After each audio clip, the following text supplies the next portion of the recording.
Very good morning students. मैं संजय शर्मा आप लोगों के लिए एक बार फिर अपनी यूट्यूब चैनल से कुछ वीडियोस लेकर आया हूं, एजुकेशनल वीडियोस। बच्चों, आप मेरा ये एक प्रयास है आप लोगों के लिए कि इस पेंडेमिक कोरोना वायरस के टाइम पे आप लोगों के लिए टाइम टू टाइम मैं कुछ वीडियोस प्रोवाइड कराता रहूं। मैं कुछ वीडियोस पहले भी प्रोवाइड करा रहा हूं, तो ध्यान से मेरे वीडियोस को देखिए और आपके कोई भी डाउट्स हो तो क्लियर कीजिए। तो बच्चों, लास्ट क्लास में हम यदि बात करें तो हम लोगों ने डिस्कस कर लिया था कि आपका जब ऑब्जेक्ट कहां पर होता है, ऑब्जेक्ट जब आपका सेंटर ऑफ कर्वेचर के बियॉन्ड होता है। मैंने बताया था कि जब बियॉन्ड सेंटर ऑफ कर्वेचर आपका ऑब्जेक्ट होता था तो हमारा इमेज का फॉर्मेशन किस तरीके से होता था।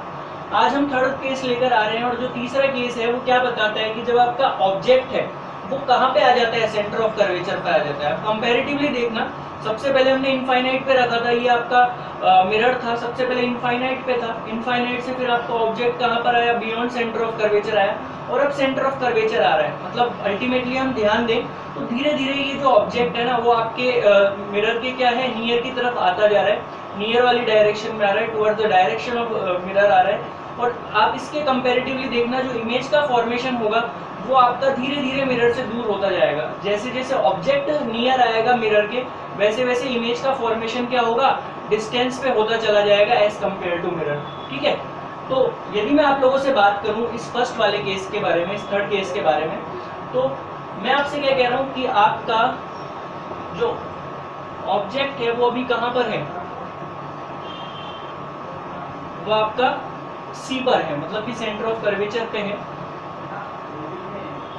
मैं आपका मान के चलता हूँ, इसको हम mn ले लेते हैं, और मैं मान के चलता हूँ कि ये आपका क्या था, ऑब्जेक्ट है जिसका नाम क्या है आपका AB। ये ऑब्जेक्ट AB है।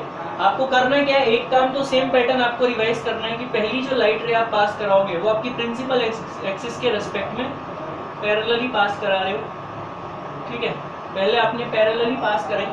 ठीक है, आपको पता है कि जब पैरेलली लाइट बीम पास होती है तो वो आफ्टर रिफ्लेक्शन कहाँ से जाती है, वो आपके फोकस पॉइंट से पास होती हुई जाती है। तो ये आपका पहली जो लाइट बीम होगी वो फोकस पॉइंट से पास होकर चली जाएगी। अब सेकंड लाइट बीम हम कहाँ से पास कराएंगे, इससे जो पिछला केस था वहां हमने सेंटर ऑफ कर्वेचर से कराया था, लेकिन हम बात करें तो इस बार सेंटर ऑफ कर्वेचर पे ऑलरेडी ऑब्जेक्ट प्रेजेंट है, तो हम सेंटर ऑफ कर्वेचर पे नहीं करा सकते। हम इस बार लाइट बीम को फोकस से पास कराते हैं, हम प्रिंसिपल फोकस से लाइट बीम को पास कराते हैं। और हम ये बहुत अच्छे से जानते हैं, मैंने आपको रूल्स में भी बताया था कि जब सेंटर ऑफ कर्वेचर से लाइट पास होती है तो ये आफ्टर रिफ्लेक्शन क्या होती है, प्रिंसिपल एक्सिस के पैरेलल हो जाती है। देखिए, ये प्रिंसिपल एक्सिस के पैरेलली क्या होगी, जब आप लाइट को इंसिडेंट करा रहे हो इस तरीके से तो आफ्टर रिफ्लेक्शन ये प्रिंसिपल एक्सिस के पैरेलल आ जाएगी।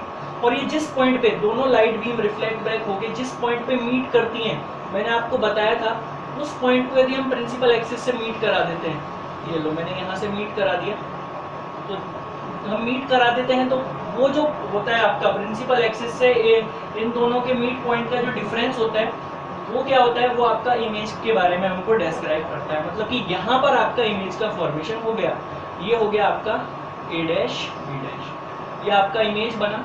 हम देख रहे हैं कि इमेज हमारा किस पॉइंट पे बन रहा है, सेंटर ऑफ कर्वेचर पे ही बन रहा है, प्रिंसिपल एक्सिस में। हमने देखा था ऑब्जेक्ट भी प्रिंसिपल एक्सिस पे था और इमेज का फॉर्मेशन भी प्रिंसिपल एक्सिस पे ही हो रहा है। इसका मतलब हम क्या देख रहे हैं कि यदि हम बात करें तो आपका इमेज जो फॉर्म हो रहा है वो कहाँ पे फॉर्म हो रहा है, एट C। आपका सेंटर ऑफ कर्वेचर पर ही इमेज का फॉर्मेशन हो रहा है।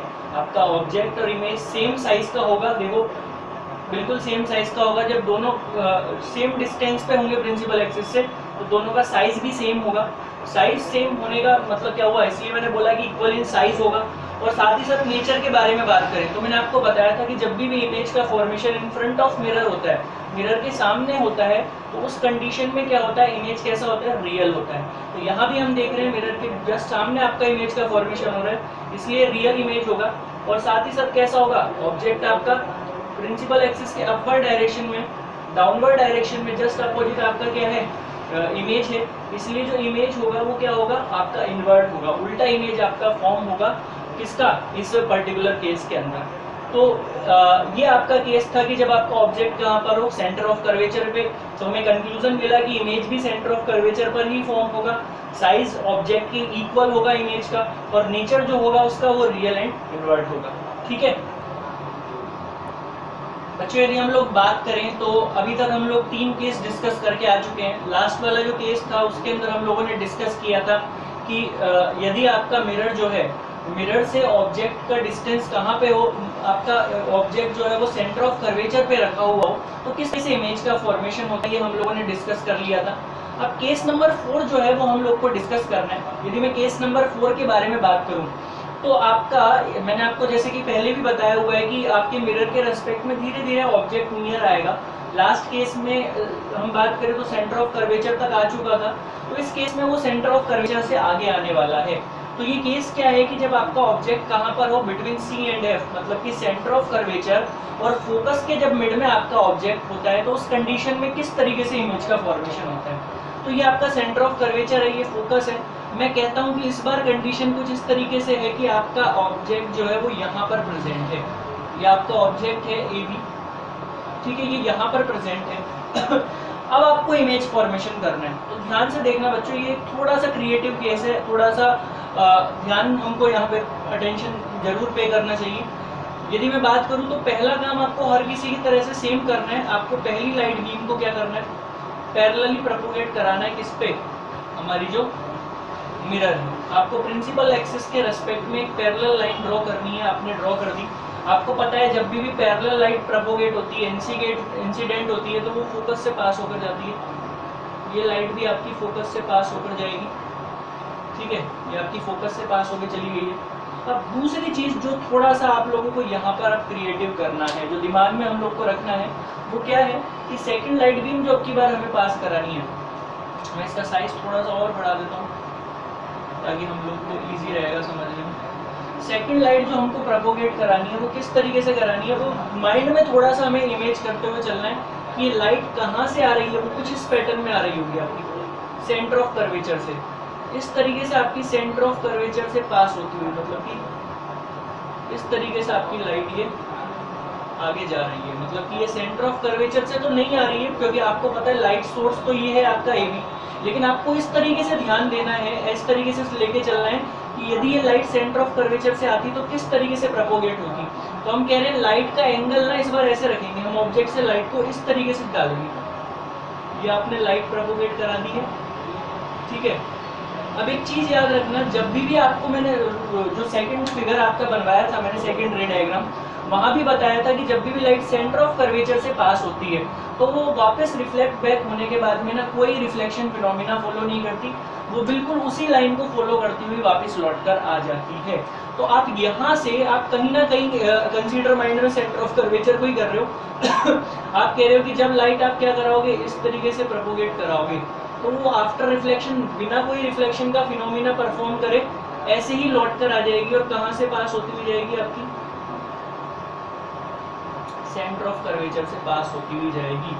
और कहीं ना कहीं इस तरीके से ये इधर कहीं आपको मीट होती हुई दिखाई दे रही है, मतलब ये इस तरीके से वापस लौट कर आ जाएगी। जब आप लाइट को सेंटर ऑफ कर्वेचर के रेस्पेक्ट में इस तरीके से इंसिडेंट कराओगे ऑब्जेक्ट से, तो वो वापस रिफ्लेक्ट बैक बिना कोई रिफ्लेक्शन फिनोमिना फॉलो करे सेम लाइन पे वापस रिवर्ट बैक कर जाएगी। और हम क्या देख रहे हैं कि लाइट हमको कहाँ पे मीट होती हुई दिखाई दे रही है, इस पॉइंट पे मीट होती हुई दिखाई दे रही है। मैंने बताया था कि दोनों लाइनें जिस पॉइंट पे मीट होती हैं, उस पॉइंट को यदि मैं आप किससे मिला दूं, प्रिंसिपल एक्सिस के साथ मीट करा दूं, तो यहाँ पे आपका इमेज का फॉर्मेशन हो जाता है, that is A dash and B dash. यहाँ पे आपका इमेज फॉर्मेशन हो गया ए डैश बी डैश पे। अब यदि मैं कुछ फैक्ट इससे निकालूं, तो आप क्या देख रहे हो कि आपका इमेज का फॉर्मेशन कहाँ हो रहा है, सी के पीछे की तरफ, सेंटर ऑफ कर्वेचर के पीछे की तरफ हो रहा है, मतलब कि बियॉन्ड सी आपका इमेज कहाँ फॉर्म हो रहा है, बियॉन्ड सी आपका फॉर्म हो रहा है। सेकंड यदि हम लोग बात करें, इसमें तो कुछ बताना नहीं है, आपका सेंटर ऑफ कर्वेचर के पीछे शो हो रहा है, हमको दिखाई भी दे रहा है डायग्राम में, है ना। सेकंड क्या है, साइज। अब देखो ऑब्जेक्ट का साइज, ये आपका ऑब्जेक्ट था, इसका साइज देखो और ये इमेज का साइज देखो। ऑब्जेक्ट के कंपैरेटिवली यदि हम बात करें तो इमेज का साइज बड़ा है, लार्ज साइज है। दैट्स व्हाई हम कहेंगे कि जो साइज होगा आपका इमेज का, दैट इज एनलार्ज। साइज जो है as compare to object enlarge होगा आपका, ठीक है। नेचर के बारे में यदि हम बात करें इमेज का, तो इमेज का नेचर कैसा होगा। फर्स्ट थिंग मैंने आपको बताया, in front of mirror, mirror के सामने यदि इमेज का फॉर्मेशन हो रहा है, इट मीन्स क्या हुआ कि इमेज आपका कैसा होगा, रियल इमेज होगा। हम देख रहे हैं कि यहाँ पे इमेज फॉर्मेशन एकदम इन फ्रंट में हो रहा है आपके, दैट्स वाई ये आपका रियल इमेज होगा। सेकेंडली इन्वर्ट आपको दिख रहा है, ऑब्जेक्ट ऊपर की तरफ है, इमेज उसका जस्ट अपोजिट है, मतलब कि उल्टा इमेज है, मतलब कि कैसा इमेज फॉर्म हो रहा है, इन्वर्ट इमेज का फॉर्मेशन हो रहा है। तो यदि मैं बात करूं तो ये आपका फोर्थ केस का फैक्ट क्या निकल कर आता है कि जब आप ऑब्जेक्ट को सेंटर ऑफ कर्वेचर और फोकस के मिड में रखते हो, तो उस कंडीशन में इमेज का फॉर्मेशन आपका सेंटर ऑफ कर्वेचर के पीछे होता है, बियॉन्ड सेंटर ऑफ कर्वेचर होता है, साइज इमेज का एनलार्ज होता है, और नेचर के बारे में बात करें तो इमेज रियल और इन्वर्ट आपकी फॉर्म हो जाती है। ठीक है, तो ये था आपका केस नंबर 4। आई होप आपको आज का जो वीडियो सेशन था वो पसंद आया होगा। ध्यान से मेरे सारे वीडियोस को देखिए बच्चों, और कोई भी डाउट्स हो तो आप अपने डाउट्स के लिए मुझे मेरे व्हाट्सएप नंबर पे कांटेक्ट कर सकते हैं, आप मेरे ईमेल आईडी पे भी कांटेक्ट कर सकते हैं, दोनों ही आपको स्क्रीन पे शो हो रहे होंगे।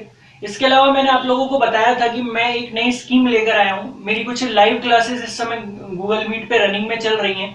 तो यदि आप लोग उन लाइव सेशंस को ज्वाइन करना चाहते हो, आप यदि उसके लिए इंटरेस्टेड है तो आप मुझसे कांटेक्ट कर सकते हैं। ठीक है, और कोशिश कीजिए कि ज्यादा से ज्यादा अच्छी एजुकेशन गेन कीजिए, क्योंकि पेंडेमिक टाइम है, तो हम कोशिश करें कि अच्छा एजुकेशन हम गेन करें, बिकॉज रेगुलर क्लासेस नहीं चल रही हैं। तो वीडियो क्लासेस को सीरियसली लें और अच्छे से अपनी एजुकेशन को आगे बढ़ाएं। All the best, thank you so much.